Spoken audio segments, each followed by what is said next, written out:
بسم اللہ الرحمن الرحیم الحمد للہ رب العالمین والعاقبات للمتقین والصلاة علی محمد وآلہ الطیبین الطاہرین المعصومین ولعنۃ اللہ علی اعدائہم اجمعین الی یوم الدین اما بعد فقد قال اللہ تبارک و تعالی فی کتابہ بسم اللہ الرحمن الرحیم ان اللہ و ملائکتہ یصلون علی النبی یا ایہا الذین آمنوا صلوا علیہ وسلموا تسلیما اللہم صل علی محمد و آل محمد۔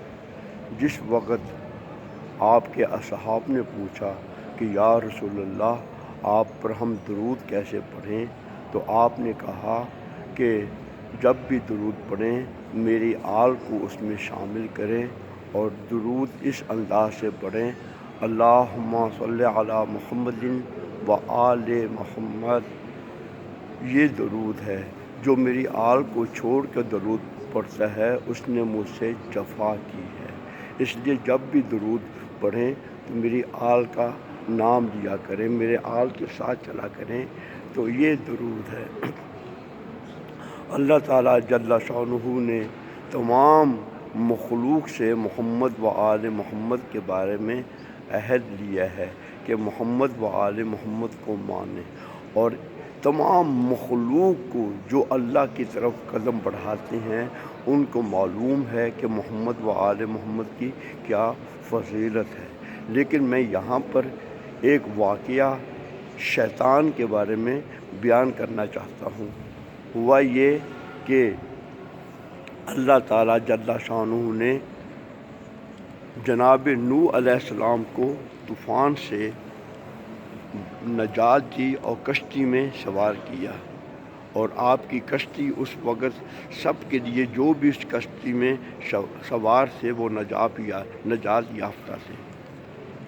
خلاصہ اس بات کا یہ ہے جو میں کہنا چاہتا ہوں کہ جناب نوح علیہ السلام نے جب دیکھا کہ گدھا داخل نہیں ہو رہا کشتی میں، تو آپ نے یوں جملہ کہا کہ شیطان داخل ہو جا، تو در حقیقت گدھے کی لاتیں شیطان نے پکڑی ہوئی تھی، بس جیسے ہی آپ نے کہا کہ شیطان داخل ہو جا تو وہ گدھے کے ساتھ شیطان بھی داخل ہو گیا۔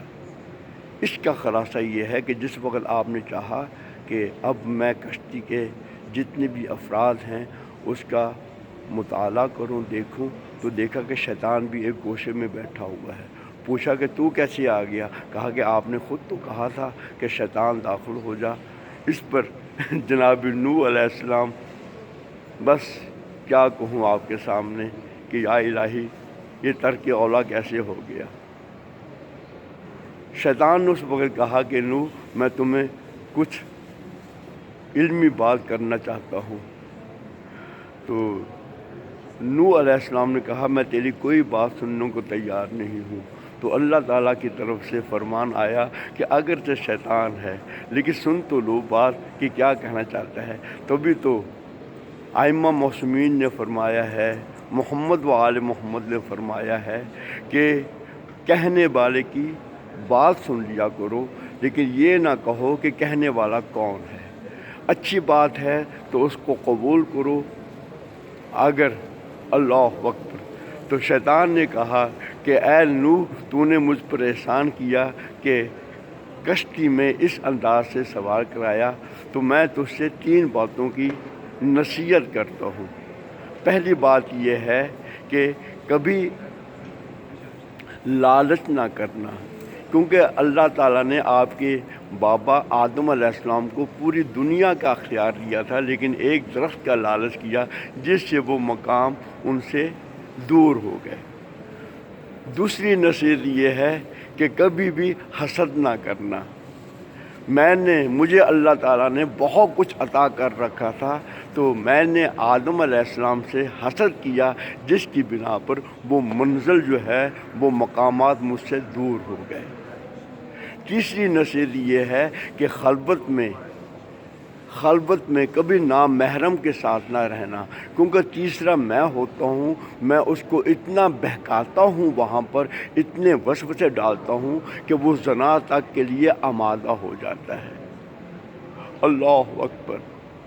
جس وقت یہ باتیں جناب نوح علیہ السلام نے سنی، کہا کہ جب تمہیں اتنا کچھ علم ہے تو نے پھر آدم کے ساتھ اللہ کو سجدہ کیوں نہیں کیا؟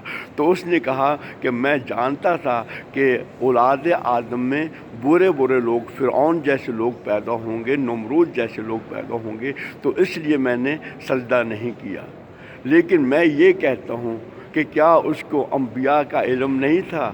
کیا اس کو محمد و آل محمد کا علم نہیں تھا کہ یہ لوگ بھی پیدا ہوں گے؟ بس اللہ تعالیٰ نے یہ فرمایا کہ انی عالم ما لا تعلمون، جو میں جانتا ہوں اے ملائکہ وہ تم نہیں جانتے۔ تو اللہ تعالیٰ ہمیں نیکی کی توفیق دے اور ہمیشہ اللہ تعالیٰ کے راستے پر چلنے کی توفیق دے۔ جو اللہ کے راستے پر چلتے ہیں وہی سب سے بڑے انقلابی ہیں۔ یہی انقلاب ہے۔ حلال کھائیں، یہ انقلاب ہے۔ واجبات پر عمل کریں، یہ انقلاب ہے۔ اور اس سے بڑا انقلاب بھی یہ ہے کہ مستحب کاموں پر عمل کرے، نماز تہجد پڑھے، نافلہ پڑھے، اخلاق سے پیش آئے، یہ سب سے بڑا انقلاب ہے۔ تو اللہ تعالی ہمیں محمد و آل محمد کی باتیں ماننے کی، ان کے کہنے کے مطابق زندگی گزارنے کی توفیق عطا فرمائے، اور اللہ آپ کی سب دعاؤں کو قبول فرمائے۔ وما علینا الا البلاغ المبین۔ اللہم صلی علی محمد و آل محمد۔